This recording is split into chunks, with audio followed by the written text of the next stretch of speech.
The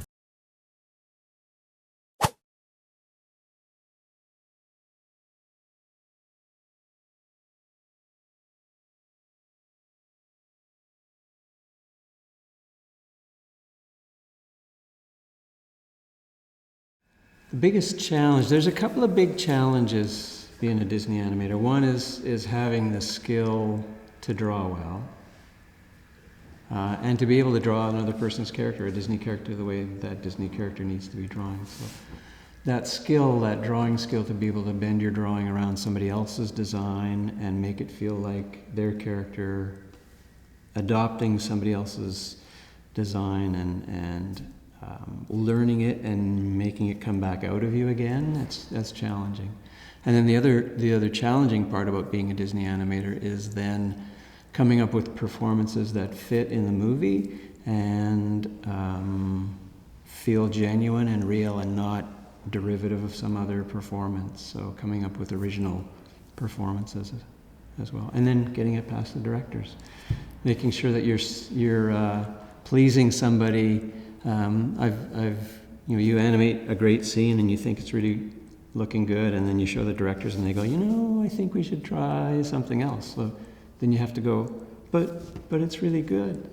You can't do that. You just got to go, okay, throw that one away and start again. So that flexibility to put something out there that you believe in, and then if that's not what they want, then put that aside and do it again. You know what? I'm going to keep asking you questions from students, but here's one from Gerard. Right. So in context of that, Charlie, how different is the experience of working as an animator, say in that scenario at Disney, than what you thought it would be like when you were a student? Did you have an idea that you would do a scene and then somebody go, you know what? Let's start it over there instead. Here's my idea. It's a quick storyboard. Okay, go and do this thing over again from there. Did you know things would be as expendable as that, or? I think when you're in school, everything that you do, you second guess anyways. So you put it up there and you're never satisfied. So you're doing that yourself, but you're doing it yourself. You get into the industry, and depending on where you are in the industry, if you're in a TV situation, whatever you put down at the start, if it works, it'll go on screen. So sometimes when you get into the industry, whatever you do ends up being used.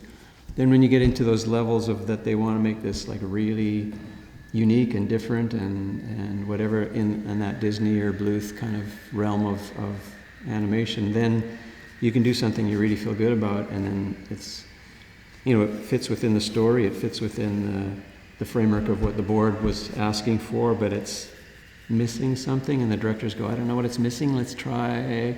And then you're kind of like out in the open, and you have to try a few things, and then you try a few things, and you come up with something you never thought of before, and they didn't think of, but you look at it and you go, hey, that really works. This really works, so let's go with that. And then you look back at what you thought was going to be good earlier, and you go, yeah, this is much better because I abandoned what I thought was my first impression of the thing, and I've come up with something that has never been done before. But you kind of had to push yourself there. So it's related, I guess, to what you do in school, but I think in school, a lot of times you do something and you're happy just to get it done. Yeah. So you don't have other people, I guess you have maybe your instructors pushing you beyond, and at a certain point they just, you back up and let it be done. But in the professional industry, they can push as long as they have money for, and you got to keep changing. So.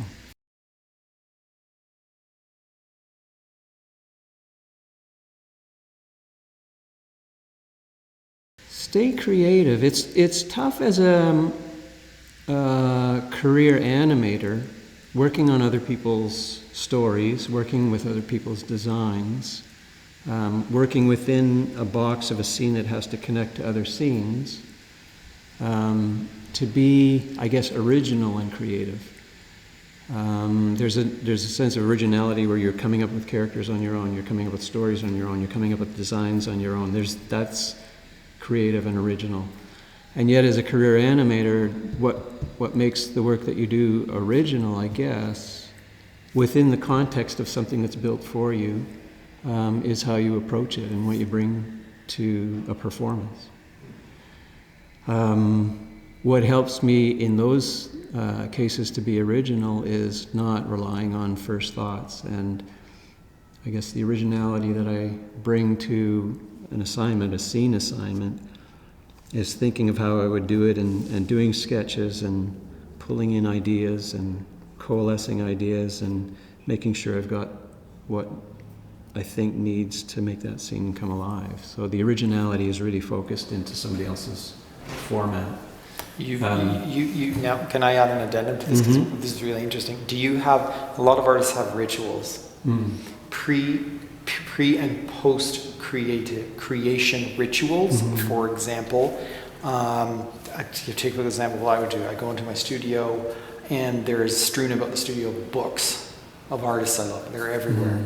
And if it's not, I will grab a book completely without thinking about anything else and flop myself in the chair and flip through a book. And all of a sudden I start feeling, okay. And then, and then all 5 minutes later I'm drawing. Do you have something like that you do, just that you've developed over the years that help you get in the zone, or? Not so much. I guess as a career animator, the job was to make your drawings look like other people's drawings and that. So, I mean, all animators have books full, like tons of books that have different art that is inspirational, but oftentimes you can't use that within the box that you have to do a scene within. A number of years ago when I was at Bluth, a friend of mine and I were trying to figure out what can we do to get faster at what we do and better at what we do. And so we had some discussions about what can we do to improve on those two levels. And we realized that as your career is drawing every day, but what would happen would be you get there in the morning, you'd start your scene, you'd come up with a drawing within like an hour that was really labored, and you get disappointed and you'd go out for coffee and come back and look at your drawing and really go, I don't like this, and you'd try and animate with this kind of like this stiffness going on. We both felt the same thing, and we decided that what we should do is practice drawing before we start work. And we thought, well, that's weird. We draw all day, but we don't practice drawing. We don't do any kind of drawing that's exercises. So we both started to practice our drawing before, like when I got in, for a half hour, just take the character that I had to animate and draw that character, either looking at a model sheet to learn the character, or just doing drawings of that character in poses that had nothing to do with the movie. And just spending time doing 2 and 3 minute drawings of just playing with that character, investing myself in the character and coming up with poses and expressions and that kind of thing. And by doing that for half an hour, practicing drawing for half an hour before I started the scene, then you'd start a scene and your first drawing would have this sense of looseness, this sense of coming from inside instead of trying to copy or whatever. And then we got faster and we got better because we practiced drawing before we did drawing for a living. And I guess I would connect that to some sense of creativity too, in that you're not being creative in terms of design or anything like that, but you are being creative in terms of coming out with a performance. So you're creating an expression or you're creating performance. So that was helping that unlock that creativity there. That's a great, do you still do it? Yeah, and I've learned to sketch before I start any scene, practice stuff, and I've learned to spend time drawing poses of that character that have nothing to do with the scene that I have to do. That's excellent. Mm-hmm. It almost sounds like kind of a desire to kind of hit the ground running. Yeah. As opposed to figuring it out as you go along. Yeah. Gerard and I talked a little bit about meditation before I came in today. And my understanding of meditation itself is doing one thing at a time. And sometimes meditation is doing one thing, which is nothing, instead of everything, and turning off the mind and that sort of thing. So with drawing as well, the same kind of idea comes up, that you can't learn to draw something and draw it at the same time, because you're doing learning, and that learning is analysis. So you're learning something, that's one way of drawing. You can't do it, a tracing isn't a drawing because you're looking through a piece of paper to try and make your lines match another line. So you can't be drawing and tracing at the same time, that's two things. And the same thing with work, you can't be learning to draw your character while you're animating the character, because that's two things. So to animate a character, you'll have to have gone through the step of learning that character so that it's coming out of you, so that when you're animating, you're just animating, you're not learning how to draw. Nicolaides page 1. Experience. Yeah, and meditation pays one. You can only do one thing at a time. Exactly.